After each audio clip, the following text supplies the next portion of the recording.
Abby's Chairs, written by Barbara Santucci, illustrated by Debrah Santini.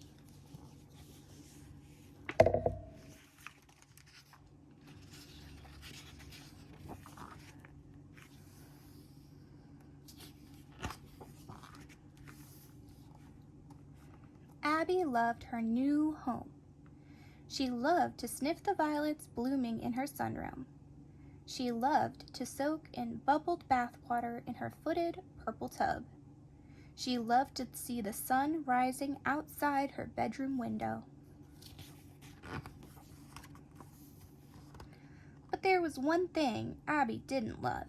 She didn't love how her chairs looked in her new home. How can that be, she wondered. My chairs always looked wonderful in my old house. Maybe they need a fresh coat of paint.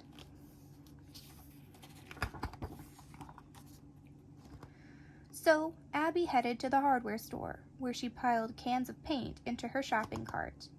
Red and green and tangerine, purple and yellow and aquamarine.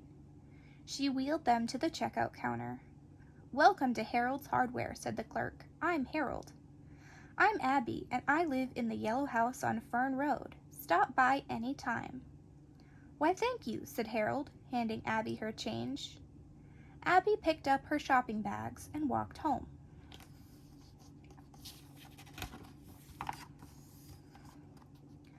All that day and the next day too, Abby sanded and smoothed, painted and polished, and when she was done, each chair shouted its own color.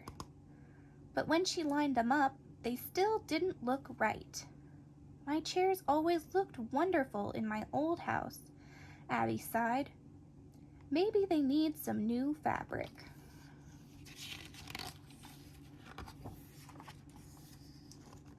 So she headed for the fabric store, where she selected stripes and spots, checks and dots. She piled them onto the counter. "What lovely fabric you've chosen," said the clerk. "My name is Betsy." "I'm Abby, and I'm sewing new chair cushions. I live in the yellow house on Fern Road. Stop by any time." "Why, thank you," said Betsy, handing her a coupon. "Save this for your next visit to our store." Abby picked up her bundles and walked home.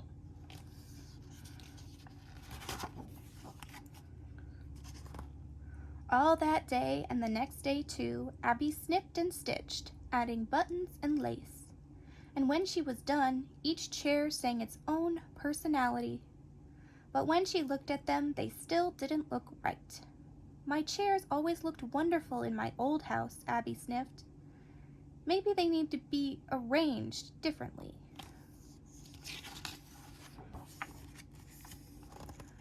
So Abby headed for the library, where she sorted and searched, poured and perched, looking for books with exciting decorating tips. She found the perfect book, How to Arrange Your Chairs in Your New Home. The librarian said, "You must be new in town." "Yes, I am. I'm Abby, and I live in the yellow house on Fern Road. Stop by any time." "Well, thank you. My name is Grace. Enjoy your book." Abby picked up her book and walked home.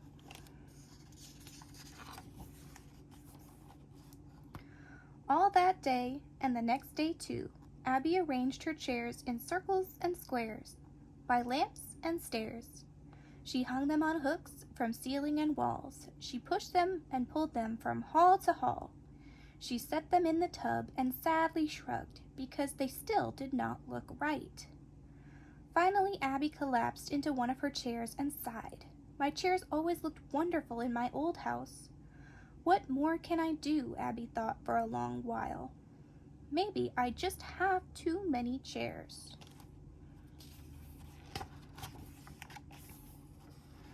So she carried them, one by one, out onto the lawn.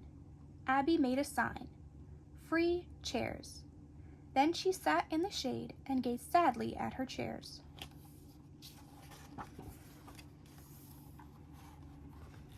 Before long, Harold from the hardware store stopped by. "Thought you could use some brush cleaner." He glanced at the chairs. "My, you've been busy." He brought one into the shade and sat beside Abby. The chair matched the blue of his eyes.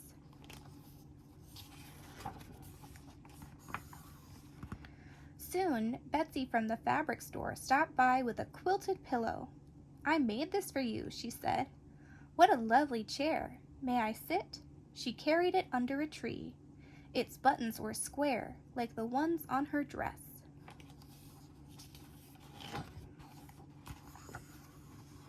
Before Abby could answer, Grace the librarian dropped by with a book titled "More Ways to Arrange Your Chairs in Your New Home." "What wonderful reading chairs you have." She pulled a red one next to Abby and sank into its soft cushions. The chair was even redder than Grace's hair.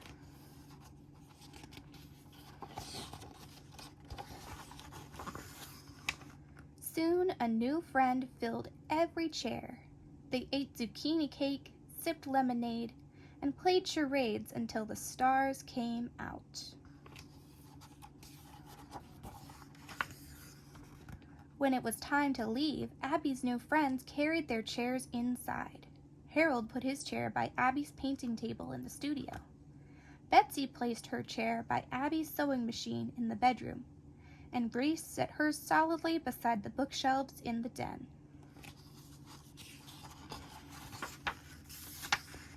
Abby smiled. "My chairs look wonderful in my new home." Then she rushed to the door and waved. "Stop by again, any time."